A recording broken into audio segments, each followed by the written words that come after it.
Hello, my name is Sylvie Hampton and welcome to podcast part 2, Pressure Ulcers on the Feet. I've had nearly 30 years experience in wound care, with most of that time acting as a specialist nurse.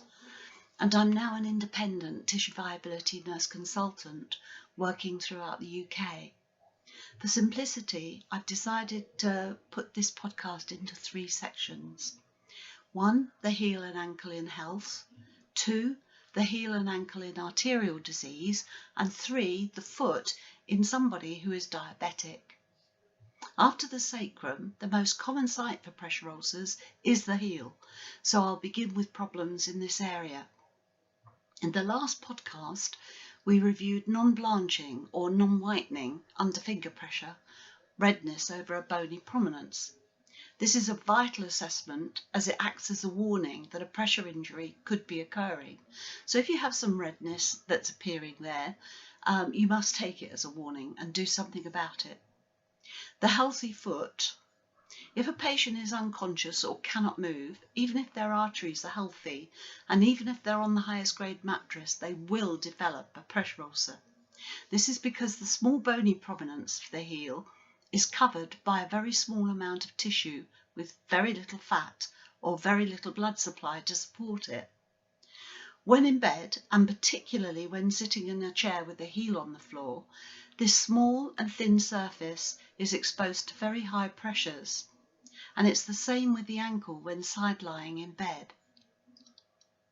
With the arterial foot, if someone smokes, they are at very high risk of arterial occlusion in the legs, which means that the blood will have difficulty reaching the feet, placing the heel and ankle at much higher risk of pressure injury.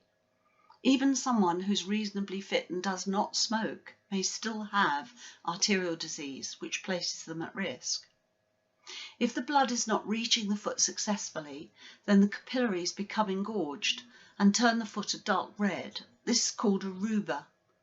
The foot may be red for other reasons, but if you lift the foot up above the heart and the foot turns white and does not immediately return to red when the foot's lowered, then it's very likely to be due to a poor arterial supply. The foot may be white with hairless legs, due again to a poor arterial supply. Also, if the toe is pinched, there should be a white patch where the finger pressed.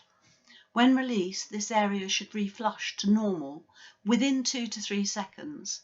If it's longer, then it's possible there's an occlusion in the small arteries, and if it goes as long as 7 seconds, this is becoming an urgent referral to a vascular consultant or a tissue viability nurse. Any lingering redness in the healthy foot or any suspicion of arterial disease in the reddened or white foot, particularly if there are blue toes, should be urgently referred to a tissue viability nurse for a Doppler assessment, and this will show if the arterial disease is present and will also show the risk level.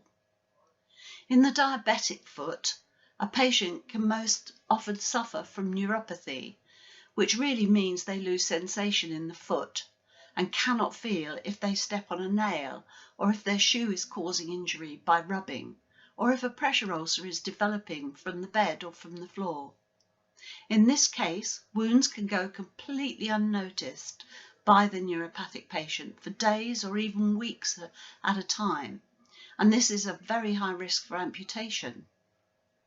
Therefore, if a patient is not moving or cannot feel they need to move, then the heels must always be elevated or floated. This can be achieved simply in bed by the use of pillows placed lengthwise, 1 pillow under each leg with the heel floating free. Or, better still, with specialist booties, and there's many of those out there. The best selection would be where the boots keep the heel completely free of any pressure. When in a chair, the chair should always keep the legs in a 90-degree flexion, as then the feet will be flat on the floor. If you have a chair that's too low or one that's too high, this will encourage the patient to place the heels out in front of them, and this will provide very high pressure over the heel. Always, if they're sitting in a chair, have good fitting shoes or slippers. If they're diabetic, then the diabetic foot team should assess for appropriate shoes. If there is pressure injuries, particularly in the diabetic foot, then consider the total contact cast, which is a specific casting technique used to heal diabetic foot ulcers and to protect the foot.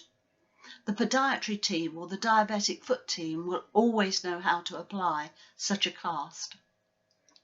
So in conclusion, always check the heels for redness and act. Remember the campaign React to Red, which is exactly what we should be doing. We should absolutely be proactive and not reactive to a problem that's already occurred. Always ensure that the heels in a vulnerable person is elevated off of the bed. Always check the bony prominences of the foot for redness on a daily basis. And if caught when the redness occurs and this is acted on at that point, then a pressure injury will not occur. Thank you very much for listening.